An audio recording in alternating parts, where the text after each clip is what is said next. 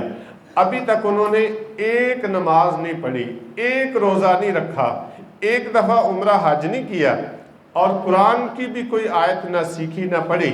اللہ اکبر۔ اسی مارکے میں چند منٹ پہلے وہ مسلمان ہوتے ہیں اور چند ہی منٹ بعد انہیں شہادت نصیب ہو جاتی ہے۔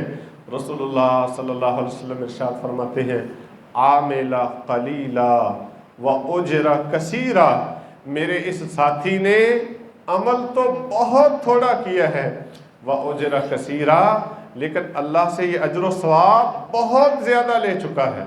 اللہ اکبر۔ یعنی ان کا خاتمہ الحمدللہ اسلام پہ ہوا، جہاد پہ ہوا، شہادت پہ ہوا۔ تو ابھی تک ایک نماز بھی نہیں پڑھی، ایک روزہ بھی نہیں رکھا، حج عمرہ نہیں کیا، تلاوت قرآن نہیں کی، اللہ کی راہ میں خرچ نہیں کیا، تو الحمدللہ تھوڑا سا جہاد کیا، اسی مارکے میں اللہ نے شہادت عطا فرما دی۔ تو آپ نے ارشاد فرمایا، بہت تھوڑا عمل میرے ساتھی نے کیا لیکن اللہ کی وسیع و عریض جنتوں کا مالک بن گیا۔ اسی طرح رسول اللہ صلی اللہ علیہ وسلم کے پاس ایک صحابی آتے ہیں اور آ کے آپ سے پوچھتے ہیں، مجھے موٹی موٹی اسلام کی باتیں بتا دیجئے۔ آپ نے ارشاد فرمایا کہ سب سے پہلے تو اس بات کی گواہی دے، اشہد اللہ الہ الا اللہ و اشہد ان محمد رسول اللہ۔ پھر اس کے بعد 5 وقت کی نماز پڑھنی ہے اور رمضان کے روزے رکھنے ہیں۔ اگر اللہ تجھے مال دے اور اس پہ سال گزر جائے تو سال بعد اس سے زکوٰۃ ادا کرنی ہے۔ اگر اللہ تجھے توفیق دے زندگی میں ایک بار حج کرنا ہے، تو وہ صحابی کہتے ہیں، اللہ کے رسول لا ازید علی ھذا ولا انقص، کہتے اللہ کی قسم اٹھا کے میں یہ بات کہہ رہا ہوں، آپ نے جتنا دین مجھے بتا دیا، سکھا دیا، نہ تو میں اس سے کمی کروں گا نہ میں اس میں کوئی اضافہ کروں گا۔ اللہ اکبر۔ یعنی فرض کام کروں گا، فرض نمازیں پڑھوں گا، فرض روزے رکھوں گا اور فرض زکوٰۃ دوں گا، فرض حج کروں گا، نفلی کام نہیں مجھ سے ہوتے، تو اس میں کمی بھی نہیں کروں گا اور اس میں اضافہ بھی نہیں کروں گا۔ اللہ اکبر۔ حدیث کے الفاظ میں فَلَمَّا انصَرَفَ، جب وہ ساتھی یہ بات کہہ کے چلا گیا تو رسول اللہ صلی اللہ علیہ وسلم ارشاد فرماتے ہیں، ان صدق وجبت لہ الجنہ، میرا یہ ساتھی جس عزم کا اظہار کر کے گیا ہے، اگر یہ اپنی ان باتوں پہ قائم دائم رہا تو فرمایا اس پہ جنت واجب ہو چکی ہے۔ اللہ اکبر۔ یعنی الحمدللہ جنت میں داخل ہونے کے لیے صرف فرائض پہ عمل کرنا بھی کافی ہو سکتا ہے۔ الحمدللہ صرف فرائض ہی اگر رب تعالیٰ اپنی بارگاہ میں قبول فرما لے تو الحمدللہ فرائض ہی ہمیں رب تعالیٰ کی جنت کا مہمان بنا سکتے ہیں۔ اسی طرح رسول اللہ صلی اللہ علیہ وسلم ارشاد فرماتے ہیں، میں نے جنت میں ایک بندے کو اچھلتے ہوئے دیکھا، ٹہلتے ہوئے دیکھا، موج مستی کرتے ہوئے دیکھا، جنت میں ماشاءاللہ وہ ایسے خوشی سے گھوم پھر رہا ہے۔ اللہ اکبر۔ آپ ارشاد فرماتے ہیں، اس نے کوئی بڑا کام نہیں کیا، بس اس نے یہ دیکھا کہ راستے میں ایک درخت تھا کانٹوں والا اور وہ لوگوں کے آنے جانے میں تکلیف ہوتی تھی، پریشانی کا باعث تھا وہ درخت، تو وہ اپنے گھر گیا، کوئی چیز لے کے آیا اور آ کے اس نے اس درخت کو کاٹ دیا، لوگوں کا راستہ صاف کر دیا۔ اللہ اکبر۔ رسول اللہ صلی اللہ علیہ وسلم ارشاد فرماتے ہیں، صرف اتنے عمل کی وجہ سے اللہ رب العالمین نے اس کی قدردانی فرمائی، اس کو معاف فرما دیا اور اپنی جنت کا مہمان بنا دیا۔ اور آپ فرماتے ہیں، اللہ نے مجھے دکھایا کہ وہ بندہ جنت میں ٹہل رہا ہے، اچھل کود رہا ہے، خوش ہو رہا ہے کہ ماشاءاللہ تھوڑا سا عمل ہے اور الحمدللہ اللہ نے قبول فرما لیا اور کتنا بڑا اس کا صلہ عطا فرما دیا۔ اسی طرح صحیح بخاری میں رسول اللہ صلی اللہ علیہ وسلم کا یہ ارشاد گرامی، آپ فرماتے ہیں کہ ایک خاتون نے جو بازاری عورت تھی، جو اللہ اکبر جس کا کردار اچھا نہیں تھا، فرماتے ہیں کہ اس نے ایک کتے کو دیکھا جو پیاسا تھا اور گیلی مٹی چاٹ رہا تھا، اس کے دل میں رحم آیا، وہ خاتون قریب جو کھو تھا اس میں اتری اور اس نے اپنا جوتا جو تھا بند جوتا اس کو پانی سے بھرا اور جوتے کو منہ میں لٹکا کے دونوں ہاتھوں سے اوپر آئی اور وہ پانی کتے کے بچے کے پاس رکھا، اس نے پی لیا اور اس کی جان بچ گئی۔ رسول اللہ صلی اللہ علیہ وسلم ارشاد فرماتے ہیں اللہ تعالیٰ نے اس کی قدردانی فرمائی اور اتنے ہی عمل سے رب تعالیٰ نے اس کو معاف فرما دیا اور اپنی جنت کا مہمان بنا دیا۔ اللہ اکبر۔ تو معلوم یہ ہوا کہ رب تعالیٰ چھوٹے چھوٹے اعمال بھی اگر قبول فرما لیں تو الحمدللہ رب تعالیٰ ان کی بے تحاشا قدردانی فرماتے ہیں۔ رسول اللہ صلی اللہ علیہ وسلم ارشاد فرماتے ہیں کہ اللہ تعالیٰ نے ایک ایک نیکی کو کم از کم 10 گنا بڑھانے کا وعدہ فرمایا ہے، اور ایک نیکی سے 70 نیکیاں بھی ملتی ہیں اور 700 نیکیاں بھی ملتی ہیں۔ فرمایا واللہ یضاعف لمن یشاء، اللہ جس کے لیے چاہے اس میں اور زیادہ بڑھا سکتے ہیں، 7,000 بھی کر سکتے ہیں، 7 لاکھ بھی کر سکتے ہیں، جس قدر اللہ چاہے اجر و ثواب دے سکتے ہیں۔ تو آپ ارشاد فرماتے ہیں قیامت کے دن جو بندہ تو اپنے حق میں فیصلہ پائے فَلْيَحْمَدِ اللَّهِ، وہ اپنے اللہ کا شکر ادا کرے کہ الحمدللہ اللہ نے میری تھوڑی سی کوشش کا بہت بڑا صلہ مجھے دے دیا ہے۔ اور آپ نے فرمایا قیامت کے دن جو بندہ اپنے خلاف فیصلہ پائے فَلَا يَلُومَنَّ إِلَّا نَفْسَهُ، وہ پھر اپنے آپ کے سوا کسی اور کو نہ کوسے کہ اتنی زیادہ رحمتیں ہونے کے باوجود وہ بندہ اللہ کی رحمتوں سے حصہ نہیں لے سکا، پھر بھی محروم رہ سکا۔ فرمایا فَلَا يَلُومَنَّ إِلَّا نَفْسَهُ، پھر وہ اپنے آپ کو ہی برا بھلا کہے کہ میں اللہ کی بے کراں رحمتوں کے ہونے کے باوجود میں پھر بھی محروم رہ گیا۔ اللہ اکبر۔ رسول اللہ صلی اللہ علیہ وسلم ارشاد فرماتے ہیں اللہ رب العالمین نے جب رحمتوں کو پیدا فرمایا تو اس کے 100 حصے پیدا فرمائے، ان میں سے ایک حصہ زمین پہ نازل فرمایا، اس ایک حصے کی وجہ سے فرمایا تمام انسان، تمام جنات، تمام جانور، چرند پرند، ان کے اندر رحمت پائی جاتی ہے، ترس پایا جاتا ہے۔ اللہ اکبر۔ ایک رحمت کا حصہ ہے کہ ہر ماں اپنے بیٹے کی خاطر ہر طرح کی قربانی دینے کے لیے تیار ہے، لیکن آپ ارشاد فرماتے ہیں جب قیامت کا دن ہوگا رب تعالیٰ یہ ایک رحمت جو ہے اس کو بھی اپنے پاس جمع فرما لیں گے، 99 رحمتیں پہلے سے اللہ کے پاس موجود ہیں، اور یہ 100واں حصہ بھی اللہ تعالیٰ اپنے پاس اس کو جمع کر لیں گے، اور قیامت کے دن 100 رحمتوں کے ساتھ رب تعالیٰ فیصلہ فرمائیں گے۔ تو الحمدللہ بہت سے لوگ ہوں گے جو انشاءاللہ اللہ کی رحمتوں سے فائدہ اٹھاتے ہوئے رب تعالیٰ کی جنت کے مہمان بنیں گے۔ اور میرے بھائیوں یہ بات بھی ہمیں یاد رکھنی چاہیے کہ الحمدللہ اعمال کرنے کا ہمیں حکم ہے، اور رسول اللہ صلی اللہ علیہ وسلم کا طریقہ مبارک ہے کہ آپ نے زندگی بھر اعمال صالحہ کیے ہیں، جو فرائض اللہ نے ہم پہ مقرر کیے الحمدللہ انہیں بجا لانا ضروری ہے، لیکن دل میں یہ بات سوچ لینا کہ میں نے چونکہ بڑی محنت کر لی ہے، میں نے بڑے اعمال کر لیے ہیں، لہٰذا میں اپنے عملوں کی وجہ سے اللہ کی جنت کا حقدار بن چکا ہوں، تو یہ ہماری بہت بڑی بھول ہے۔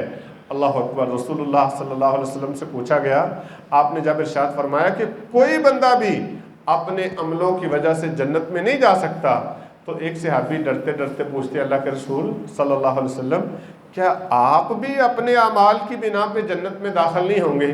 تو رسول اللہ صلی اللہ علیہ وسلم فرماتے ہیں ہاں میں بھی اپنے عملوں کی وجہ سے جنت میں نہیں جاؤں گا، الا ان یتغمدنی ربی، سوائے اس کے کہ مجھے میرے رب کی رحمت ڈانپ لے، تو اللہ کی رحمت کے ساتھ ہی میں رب تعالیٰ کی جنت میں داخل ہو سکتا ہوں۔ اللہ اکبر۔ میرے بھائیوں اس بات کو سمجھنے کے لیے ایک اور حدیث میں آپ کو سناتا ہوں۔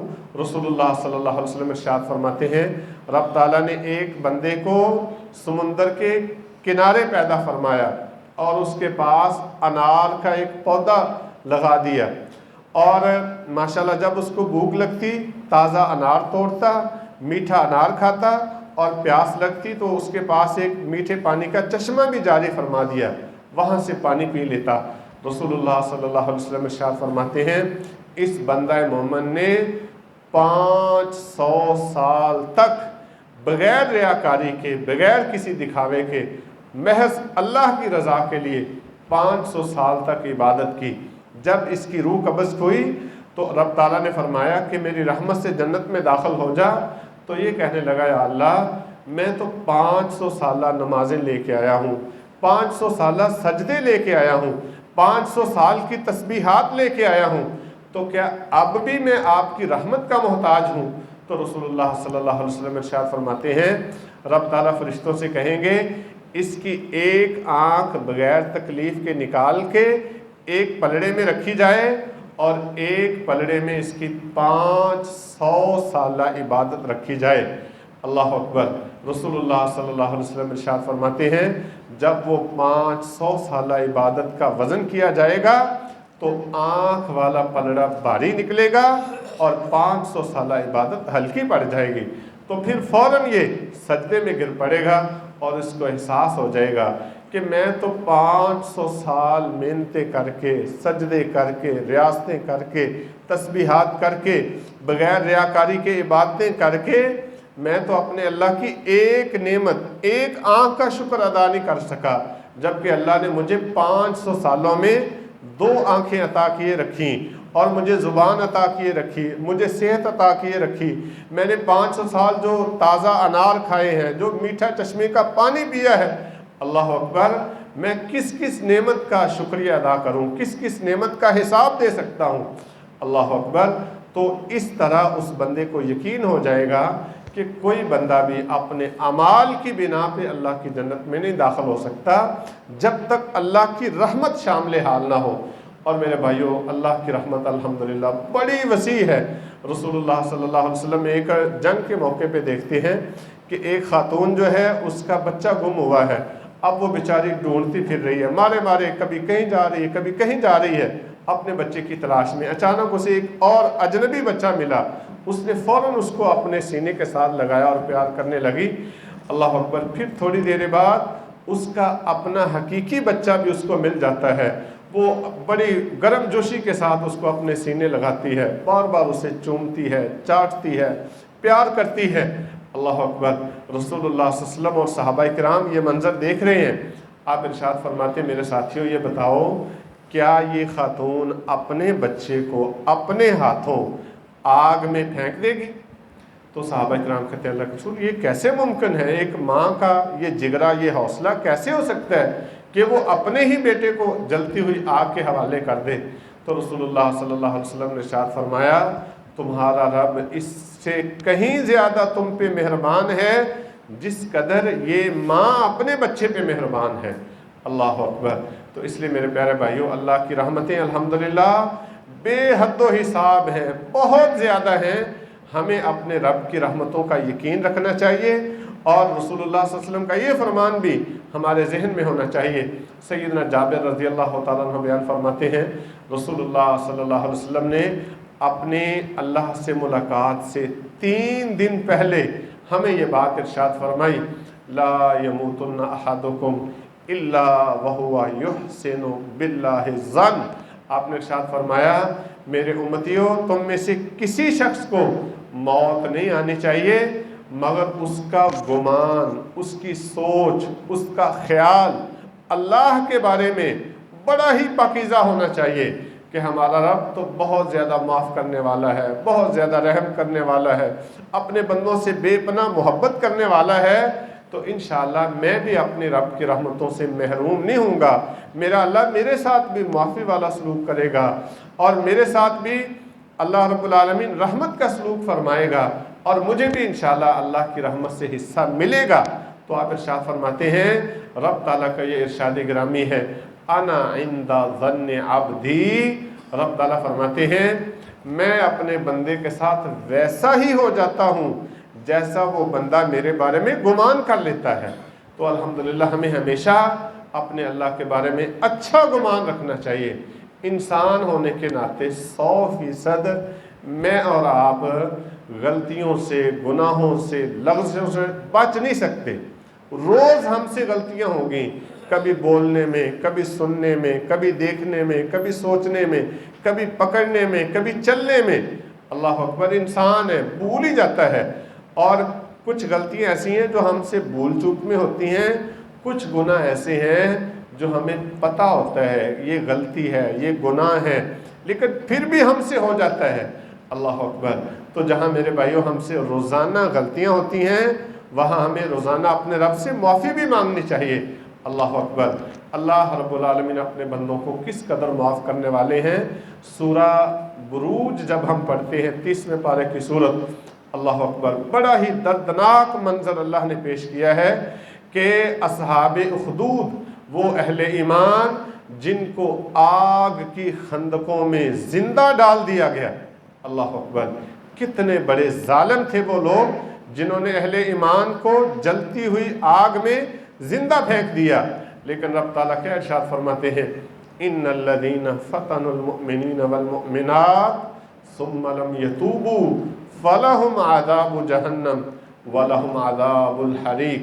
فرمایا جن لوگوں نے اہل ایمان مردوں اور عورتوں کو اتنی بڑی تکلیف سے دوچار کیا کہ ان زندہ انسانوں کو جلتی ہوئی آگ کے حوالے کیا، اللہ اکبر، فرمایا ان کو عذاب تب ہوگا ثم لم یتوبوا، اگر یہ توبہ کے بغیر مر گئے۔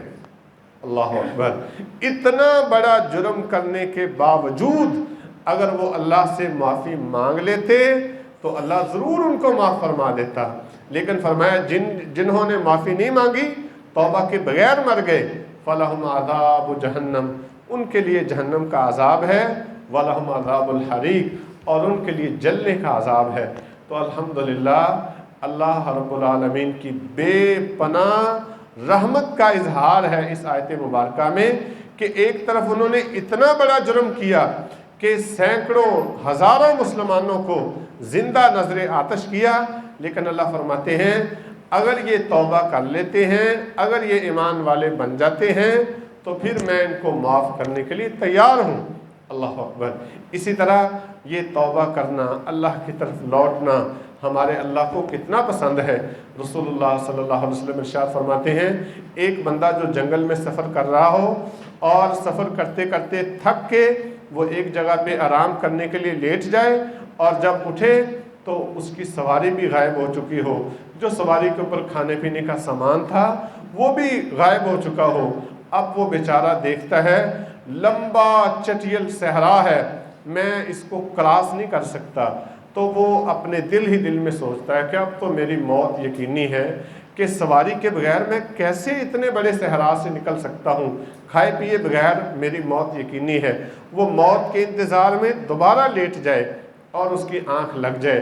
آپ فرماتے جب اس کی آنکھ دوسری بار کھلے تو اس کی سواری اور اس کے کھانے پینے کا سامان اس کی آنکھوں کے سامنے ہو۔ اللہ اکبر۔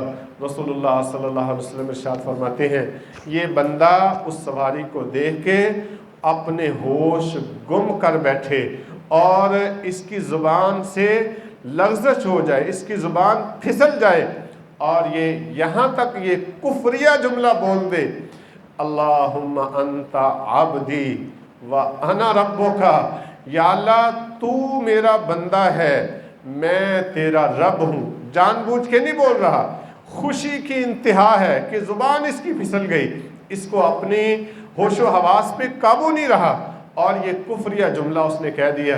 رسول اللہ صلی اللہ علیہ وسلم ارشاد فرماتے ہیں جتنی خوشی اس بندے کو دوبارہ زندگی ملنے پہ ہوئی، اس سے کہیں بڑھ کے خوشی اللہ کو ہوتی ہے جب بندہ اللہ کی طرف لوٹتا ہے، اللہ سے صلح کرتا ہے۔ الحمدللہ، اللہ کی قسم کس قدر ہمارا رب مہربان ہے۔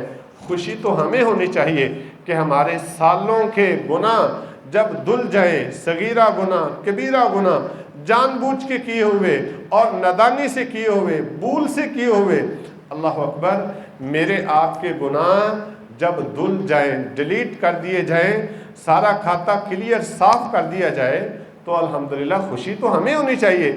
لیکن الحمدللہ ہمارا رب ہمارے ساتھ کتنی محبت کرتا ہے۔ فرمایا اللہ کو اپنے بندے کی توبہ سے اس مسافر سے بھی بڑھ کے خوشی ہوتی ہے جس کو لمبے چوڑے صحرا میں جب اچانک اس کی سواری مل جائے، اس کا کھانے پینے کا سامان مل جائے اور وہ ہوش گم کر بیٹھے اور وہ یہاں تک یہ جملہ کہہ دے یا اللہ تو میرا بندہ ہے، میں تیرا رب ہوں، اللہ کو اپنے بندے کی توبہ سے اس سے بھی کہیں بڑھ کے خوشی ہوتی ہے۔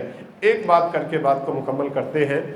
رب تعالیٰ سورہ مومن میں 24ویں پارے میں ارشاد فرماتے ہیں الذین یحملون العرش ومن حولہ یسبحون بحمد ربہم ویؤمنون بہ ویستغفرون للذین آمنوا ربنا وسعت کل شیء رحمتا وعلما۔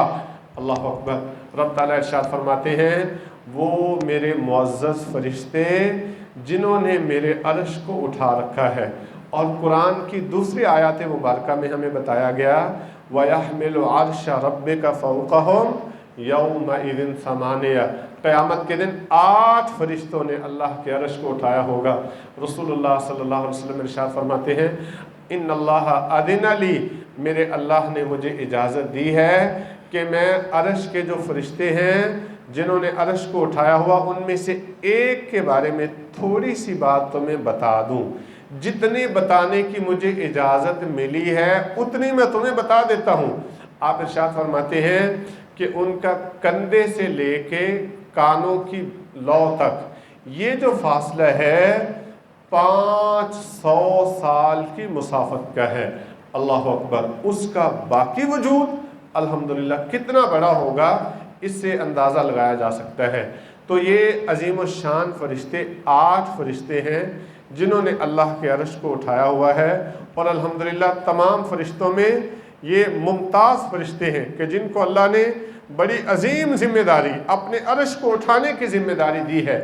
تو فرمایا یہ میرے فرشتے جنہوں نے رب کے عرش کو اٹھایا ہوا ہے یہ کیا کرتے ہیں یسبحون بحمد ربہم، یہ اپنے رب کی حمد و ثنا میں مصروف رہتے ہیں، وَيَسْتَغْفِرُونَ لِلَّذِينَ آمَنُوا، اور یہ اہل ایمان کے حق میں اللہ سے بخشش کی دعا کرتے رہتے ہیں، اور ساتھ ساتھ کیا دعا کرتے ہیں رَبَّنَا وَسِعْتَ كُلَّ شَيْءٍ رَحْمَةً وَعِلْمًا فَاغْفِرْ لِلَّذِينَ تَابُوا، اے اللہ آپ کی رحمت اور آپ کا علم ہر چیز سے بڑھ کے ہے، ہماری گزارش یہ ہے فَاغْفِرْ لِلَّذِينَ تَابُوا، میرے اللہ ان لوگوں کو معاف فرما دے جو توبہ کرنے والے ہیں، وَاتَّبَعُوا سَبِيلَكَ، جو تیرے راستے پہ چلنے والے ہیں، وَقِهِمْ عَذَابَ الْجَحِيمِ، یا اللہ ان کو جہنم کے عذاب سے بچا لینا۔ اور اگلی دعا وہ کیا کرتے ہیں رَبَّنَا وَأَدْخِلْهُمْ جَنَّاتِ عَدْنٍ الَّتِي وَعَدتَّهُمْ وَمَنْ صَلَحَ مِنْ آبَائِهِمْ وَأَزْوَاجِهِمْ وَذُرِّيَّاتِهِمْ۔ اللہ اکبر۔ فرمایا حاملین عرش فرشتے اللہ سے یہ دعائیں کرتے ہیں اے اللہ ان کو بھی اور جو ان کی ازواج میں، بیویوں میں، ان کی اولادوں میں جو نیک ہوں یا اللہ ان سب کو اپنی جنتوں میں اکٹھا کر دینا۔ انک انت العزیز الحکیم، بے شک تو غالب ہے، حکمت والا ہے۔ وقہم السیئات، میرے اللہ ان کو برائیوں سے، بد کرداریوں سے، گناہوں سے بچا کے رکھنا۔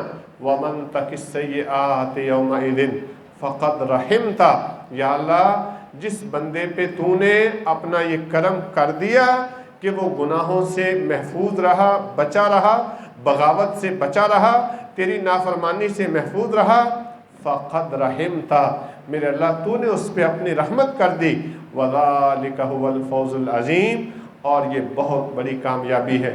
اللہ اکبر۔ میرے بھائیو الحمدللہ یہاں میں اور آپ جن کی سچی بات ہے کوئی حیثیت نہیں، ہم بہت ہی حقیر ہیں اللہ کے سامنے، لیکن الحمدللہ اگر ہم اللہ سے سچی توبہ کرتے ہیں تو ہمارے رب کا اپنے پاک کلام میں ہمیں یہ خوشخبری سنائی گئی ہے کہ حاملین عرش فرشتے جنہوں نے اللہ کے عرش کو اٹھا رکھا ہے، وہ فرشتے ان تمام اہل ایمان کے حق میں اللہ سے دعائیں کرتے ہیں جو اللہ سے توبہ کرنے والے ہیں، جو قرآن و سنت کے سیدھے راستے پہ چلنے والے ہیں۔ الحمدللہ تو حاملین عرش فرشتوں کی دعاؤں کے حقدار ہم توبہ کے ذریعے ہو سکتے ہیں۔ سورہ طور میں رب تعالیٰ ارشاد فرماتے ہیں والذین آمنوا واتبعتهم ذریتهم بایمان الحقنا بهم ذریتهم، فرمایا وہ لوگ جو جنت میں پہنچ گئے ان کی اولادیں اگر ان کے عمل اتنے نہیں ہیں کہ وہ بھی اپنے والدین کے ساتھ اونچے مقام پہ چلے جائیں۔ اب اولاد کے اعمال کم ہیں اور وہ نچلی جنت میں ہیں، والدین کے اعمال زیادہ ہیں، وہ اونچی جنت میں ہیں۔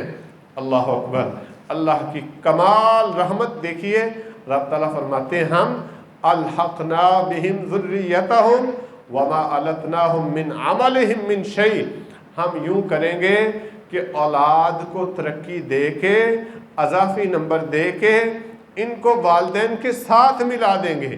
یعنی ایسا نہیں کریں گے کہ والدین کو ڈی ویلیو کر کے اوپر سے نیچے لے آئیں کہ تم یہاں اپنے بچوں کے ساتھ رہو، الحمدللہ، بلکہ اللہ کی رحمت جوش میں ہوگی، اللہ تعالیٰ اولاد کو اضافی نمبر دے کے اونچے مقام پہ والدین کے ساتھ بٹھا دیں گے کہ تم یہاں سارے مل کے اکٹھے رہو۔ جیسے دنیا میں الحمدللہ ہم اپنے بچوں کے ساتھ، بیوی بچوں کے ساتھ، بہن بھائیوں کے ساتھ، اعزا اقربا کے ساتھ مل کے رہتے ہیں، تو الحمدللہ زندگی گزارنے کا ایک الگ ہی سکون ہے۔ تو جنت میں بھی الحمدللہ یہ عظیم الشان سکون اہل ایمان کو ملنے والا ہے۔ تو محترم پیارے بھائیوں، ہمیشہ ہمیں اپنے اللہ کی رحمت کا یقین رکھنا چاہیے، اللہ کے بارے میں ہمیشہ اچھا گمان رکھنا چاہیے۔ رسول اللہ صلی اللہ علیہ وسلم نے دنیا سے جاتے ہوئے 3 دن پہلے اپنی پوری امت کے نام، میرے نام، آپ کے نام یہ پیغام چھوڑا ہے کہ اے میری امت کے لوگوں، تمہیں ہرگز موت نہ آئے، لیکن تمہارا گمان، تمہاری سوچ، تمہارا خیال اللہ کے بارے میں بڑا ہی اچھا ہو۔ رسول اللہ صلی اللہ علیہ وسلم ارشاد فرماتے ہیں، اللہ رب العالمین کا یہ ارشاد گرامی ہے کہ میں اپنے بندے کے ساتھ ویسا ہی ہو جاتا ہوں جیسا وہ میرے ساتھ گمان رکھتا ہے۔ اللہ تعالیٰ مجھے بھی، آپ کو بھی قرآن و سنت کے مطابق عمل کرنے کی توفیق عطا فرمائے۔ وآخر دعوانا ان الحمدللہ رب العالمین۔